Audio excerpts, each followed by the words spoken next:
Cuaderno 10 está dedicado al arte con un subtítulo que precisa primeras imágenes. Su autor es el arqueólogo especialista en este tema, Marcos García Díez, coautor de varios libros sobre el arte prehistórico.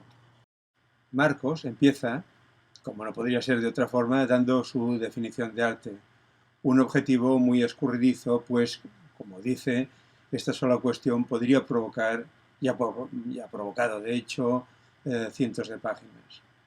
Podríamos encontrar otras muchas definiciones. Por ejemplo, se ha definido arte como un sistema de expresión de emociones e ideas a través de elementos intelectuales y de uso, o también como actividad realizada con la intención de estimular pensamientos y emociones. Pero es muy difícil entrar en la mente de otras personas y probablemente sea una ilusión buscar intenciones prehistóricas y estados de ánimo alterados sin provocar nuestros propios fantasmas y extrapolar actualismos. También se ha definido arte como una facultad humana especial junto con la religión y la ciencia que enfatiza elementos formales. La definición de Marcos García es parecida a la que proponía Margaret Conkey en 1984. Sistemas de representación visual en objetos arqueológicos que pueden variar en función de su contexto social. Aunque la suya es un poco más compleja, leo, una creación tangible a través de la cual el autor transmite una idea, un concepto que puede ir más allá de la materialización formal. Es decir, insiste en dos temas, una idea de lo conceptual y una idea de la comunicación. El autor, enfrentado a la temática del origen de esta actividad social, se sitúa en la línea de otros autores como Ian Davidson, quien, a partir de 1992, incide en el concepto de medios de intercambio de información. Marcos García insiste, por tanto, en la idea nada fácil para la arqueología de que el arte contiene necesariamente una representación simbólica y una función de transmisión. Su definición, por demás, un lenguaje gráfico formal, se correspondería bastante bien con cierta acepción moderna de artes plásticas, aunque otras artes como el canto o el teatro no entrarían en esta definición. Así, paradójicamente, en cambio, un objeto estrictamente funcional, como por ejemplo el hueso grabado de la Bible Blanchard, que es interpretado como un presunto calendario por Marchak, sí que debería ser considerado un objeto artístico según la definición de Marcos. Si admitimos, por ejemplo, como sugieren primero Davidson y Noble, que la ornamentación personal es en cierto modo un medio de comunicación, de pertenencia a cierto grupo o de reconocimiento y de reafirmación personal, entonces entrarían en la definición de arte que nos da Marcos García. Pero el cuaderno se centra en el tema de su connotación simbólica y más allá de la declaración, en realidad no profundiza en el tema fundamental de su interpretación. La cuestión de la comunicación es en realidad su posible función social concreta. Es decir, si hablamos de comunicación, debemos preguntarnos quién, qué y para qué se está comunicando. Al incidir sobre el simbolismo como el quid de la cuestión, retoma y desgrana en segundo apartado toda una serie de elementos que considera vinculados por su contenido simbólico con el arte. De este modo recupera, junto con enterramientos, adornos y decoración corporal, el lenguaje verbal. Yo diría que aquí debería haber incluido también otros elementos, como por ejemplo los elementos musicales, como una de esas manifestaciones simbólicas que de alguna forma se vinculan o las vinculamos con el concepto de arte. Está claro que la discusión sería interminable y hasta nos podríamos ir a leer a Kant y su distinción entre lo bello y lo sublime. Y es que el concepto de arte ha ido variando desde el Renacimiento, pero sobre todo ha tenido un cambio con el ascenso de la burguesía desde mediados del siglo XVIII hasta mediados del siglo XIX. Y finalmente, en el último momento, con la admisión del arte abstracto, de la abstracción y de la plástica de las sociedades de pequeña escala dentro de esta categoría fluo de arte. Académicamente se suelen categorizar esos fenómenos prehistóricos recurriendo a la analogía con nuestro moderno y fluo concepto de arte. Pero dado que ese concepto tiene unas connotaciones tan subjetivas de belleza y estética que están muy ligadas a nuestra sociedad, la cuestión es si ese tipo de productos los deberíamos categorizar como arte o si deberíamos buscar un término menos connotado. Nosotros creemos que en efecto debería evitarse este término de arte, porque necesitamos conceptos objetivos que se puedan usar transculturalmente. Abro un paréntesis porque creo que es importante remarcar que lo que ha definido como arte no es nada más y nada menos que un producto social, un medio de comunicación, un instrumento. Y como tales instrumentos de reproducción ideológica, más que los aspectos arqueopsicológicos o neuropsicológicos o intentar entrar en la mente de la gente prehistórica, lo que nos interesa fundamentalmente es el carácter social de las actividades que desembocan en su producción y en su uso. Situamos el papel principal de este tipo de productos en la reproducción y reafirmación de la organización social. Son un producto social más, unos instrumentos usados para perpetuarse y gestionar los recursos. A nuestro entender, pues deberían conceptualizarse y analizarse como cualquier otro producto antrópico. Es decir, deberíamos empezar el estudio analizando los procesos de trabajo, lo que implicaría hablar, en principio, estrictamente de pinturas, grabados, dibujos, improntas y esculturas, es decir, los productos, su contexto de producción y, finalmente, ver cuáles son las recurrencias y las asociaciones significativas de su contexto de uso. Esto significa que debemos estudiarlos juntos y en relación con los demás procesos que produjeron todo tipo de actividades y artefactos involucrados en el mantenimiento y en la reproducción de las relaciones sociales. Es decir, deberíamos estudiarlos en la misma categoría que ciertos ítems que normalmente no se sitúan en lo que se entiende por arte. Solo así podríamos categorizar su función y analizar mejor la realidad social que los ha producido.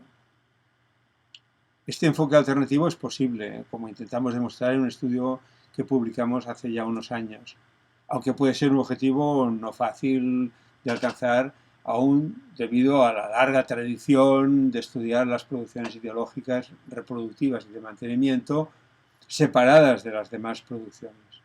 En muchos casos se ha pretendido incluso explicarlas en sí mismas o encontrarles un significado en sí mismas, más que analizar el proceso social que quizás las dotó de significado. Pero eso sería otra historia, y el cuaderno está enfocado a buscar los orígenes. Se centra efectivamente en lo que indica el subtítulo, las primeras imágenes. La cuestión, si enfatizamos el carácter de sistema de transmisión simbólica, que es lo que pretende el autor, es cuándo y qué tipo de producciones son efectivamente un medio de comunicación simbólico. Aceptando su propuesta, tiene relevancia la pregunta de si este tipo de comunicación aparece en un estadio evolutivo de Homo arcaico, como él pretende, o de Homo de una forma actual. En la línea de la arqueología cognitiva y de las neurociencias, de lo que trata el autor es del desarrollo de la capacidad humana para crear representaciones artísticas, es decir, conceptos. A lo que va expresado en su lenguaje algo rebuscado y en ocasiones necesitado de mayor explicación, es a demostrar que la singularidad del género Homo es la construcción de, dice, materialidades dimensionadas más allá de su forma tangible y que en ese contexto las formas gráficas constituyeron contenedores artificiales de información y nuevos medios de relación con los iguales.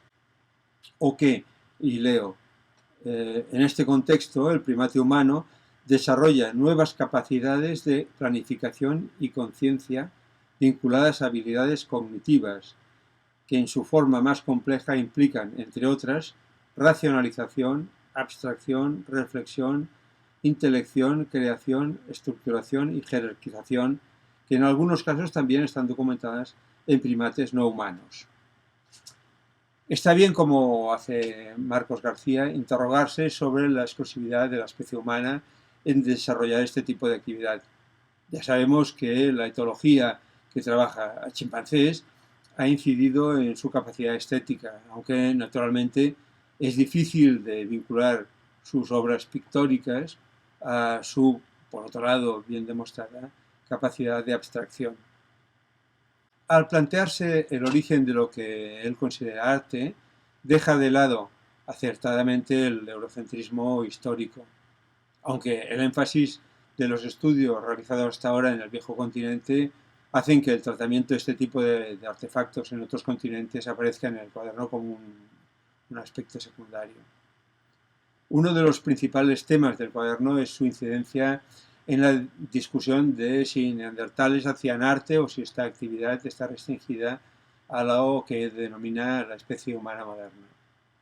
Personalmente creo que ese debate, aunque tiene que ver con el tema del cuaderno, en realidad lo trasciende porque, como ya he comentado en otro vídeo, la cuestión a discutir es si realmente se trata de especies biológicas distintas o si en realidad son distintas formas de la misma especie. Y también otro debate sería qué especie es la más moderna. Pero esta cuestión es difícil de evitar porque en realidad está muy enraizada en la historia de la arqueología paleolítica y por lo tanto en los conceptos racistas que dieron origen a la historia cultural o de los llamados círculos culturales, cuyos adeptos, como el propio Abate Breuil, desvalorizan el arte de los pueblos africanos, léase negros, en comparación con la Capilla Sixtina de Altamira y el arte europeo excelso. Y tampoco es ajena a la resistencia a aceptar que la forma humana llamada moderna había salido precisamente de África. Sería paradoxal, y tal vez el último ramalazo de esta historia, que se acabe revirtiendo el papel de neandertales, la única especie europea, y a la que recientemente se le atribuyen pinturas rupestres en el sur de la península. Quizá acabaremos diciendo que fueron neandertales los que enseñaron lo que era el verdadero arte figurativo a esos humanos expulsados de África. Lástima que aborígenes australianos llegaran ya con esa capacidad artística a Australia hace más de 60.000 años, cuando solo había quizá una conexión con neandertales en Palestina y cuando faltaban 20.000 años para que hubiera alguna pintura figurativa en Altamira. Cierro el paréntesis. El cuaderno continúa con una pequeña referencia sobre la historia de la investigación. Habla de Breuil, de Lebrun, de Laure Blanchet, y explica cómo todos ellos tenían una concepción lineal de simples marcas y rayas a figuras más complejas, pasando por diseños muy simples, con la excepción de las vulvas que Lebrun introducía desde casi el momento más antiguo del arte figurativo. Pienso que tal vez en esta historia podría haber hecho alguna mención al hecho que no fue ninguna coincidencia que la aceptación del arte rupestre europeo por parte de la Academia fuera contemporánea del desarrollo del pensamiento antievolucionista, contrario al primer acercamiento científico. El cambio de opinión de Emile Cartayac en 1902 sobre el arte paleolítico fue producto de un cambio académico general hacia posiciones idealistas que pretendieron utilizar la existencia del arte rupestre cuaternario como la demostración de la presencia de un intelecto superior desde el primer momento de la existencia humana, es decir, desde la creación divina. Como tampoco fue casualidad que un sacerdote como el abate Breuil dedicara su principal esfuerzo al estudio del arte prehistórico y que además lo vinculara a las evidencias místicas, al chamanismo, a la creencia en un mundo sobrenatural y sobre todo a las religiones y a sus rituales. El autor insiste en referirse a las dataciones absolutas que han dado al traste con la secuenciación cronológica que se había realizado en base a esas preconcepciones pseudoevolucionistas de cambio de lo simple a lo complejo o sofisticado. Y así, naturalmente, no podría faltar un capítulo especial dedicado al espectacular bombazo que representó el descubrimiento de la cueva Chauvet.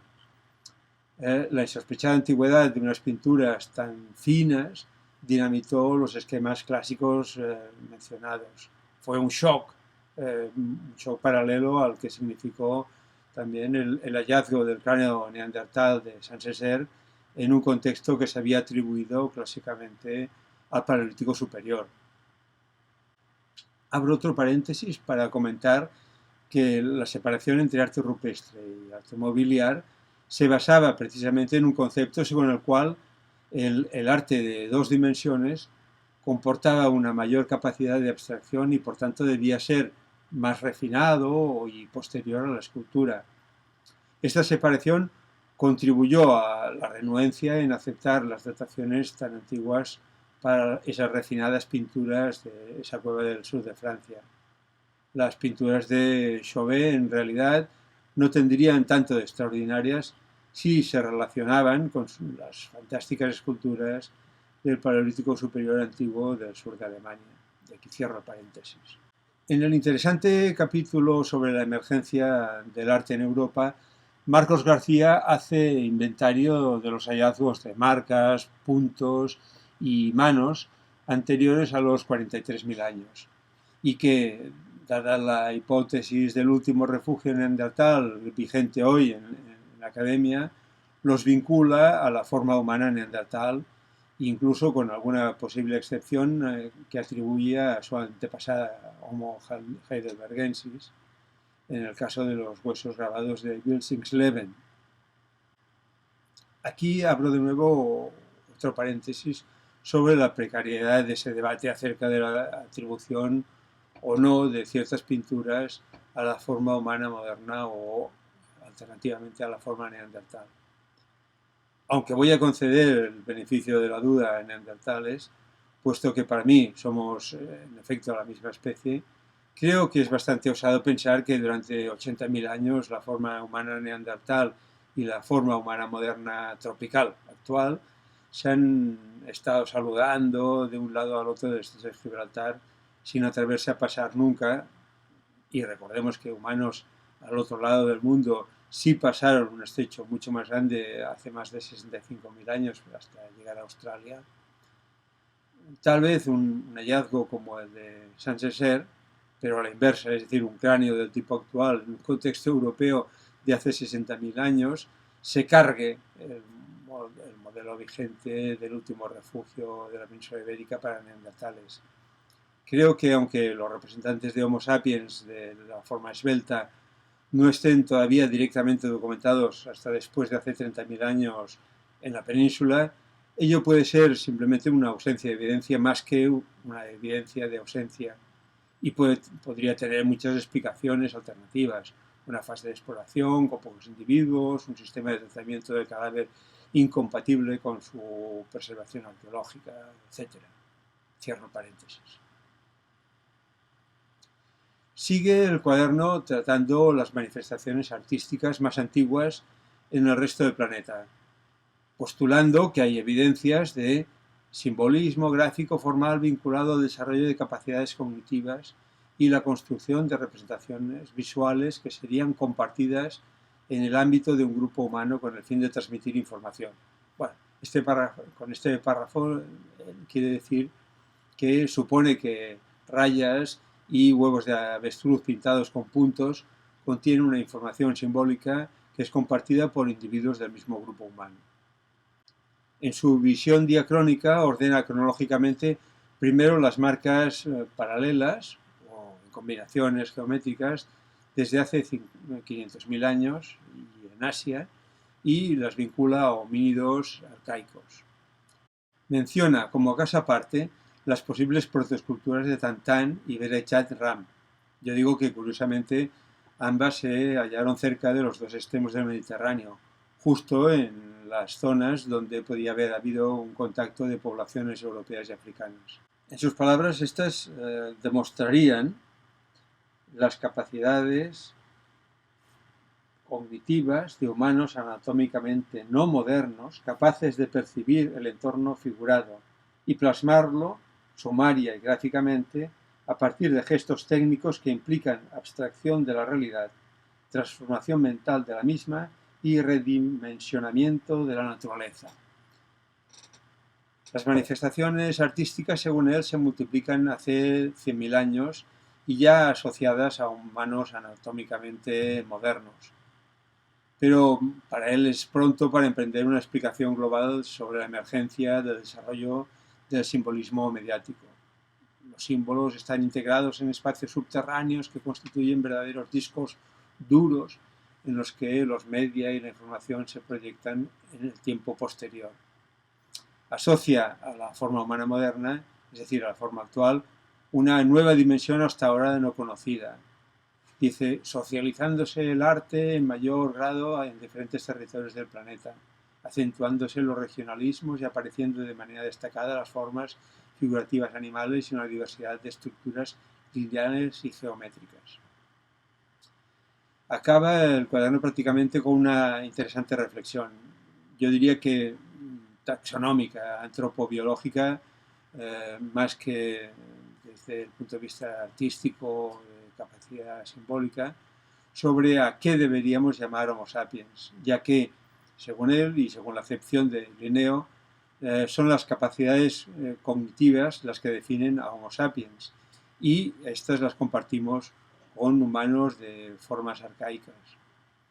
La cuestión es si debemos aplicar esta nomenclatura de Homo sapiens a la forma humana anatómica actual, o si cuando hablamos de esto cuando hablamos de Homo sapiens, estamos hablando a nivel genético. Yo creo que la cuestión debe replantearse de forma más radical, pues desde un punto de vista biológico está bien demostrada la viabilidad genética de la reproducción entre individuos de caracteres neandertales e individuos de caracteres africanos más gráciles. Acaba finalmente el cuaderno reclamando más dataciones para poder contextualizar mejor el origen de estas manifestaciones y su vinculación con formas humanas no actuales, que era el objetivo fundamental del cuaderno. Yo os recomiendo que como complemento a este cuaderno leáis alguno de los escritos que aparecen a continuación. También, por supuesto, os recomiendo que veáis la gran cantidad de recursos en Internet y en YouTube sobre sitios paleolíticos con pinturas y grabados. Y, por supuesto, no dejéis de visitar sitios accesibles y las réplicas como Lascaux 4, la caverna de Pont d'Arc, Nió, Altamira, Nerja o Argales.